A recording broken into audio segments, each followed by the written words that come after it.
ఒకప్పుడు దువ్వాడ శ్రీనివాస్ అంటే ఫైర్ అనేవాళ్ళు, అలాంటిది ఈ రోజు మాధురి జడలో ఫ్లవర్ అంటున్నారు. దానికి ఏం చెప్తారు? ఇప్పుడు డబల్ ఫైర్. ఎప్పుడు నా ఫైర్ ఆగింది? అసలు ఎప్పుడు ఆగింది? అది నాకు ఇప్పుడు బ్లడ్ లో ఉన్నదే. తిరుగుబాటు అన్నది, అడగటం అన్నది, ప్రశ్నించడం అన్నది ఎప్పుడు ఉన్నది. అది నేను ఎప్పుడు తగ్గలా.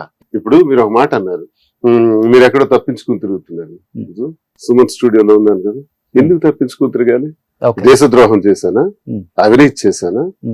లేదు నేను ఎమ్మెల్సీగా ఉన్నాను, ఇప్పుడు గవర్నమెంట్ లో ఉండేటప్పుడు లంచాలు తీసుకుని భూ కబ్జాలు చేసి భూదందాలు చేసి ఎక్కడైనా అధికార దుర్వినియోగం చేశానా?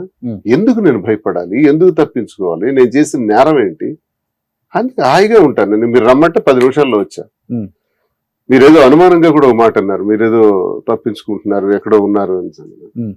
సో ఇంక ఇది క్లారిటీగా మీకు ఉండాలంటే నేను రావాలనిపించింది, వచ్చాను. ఓకే.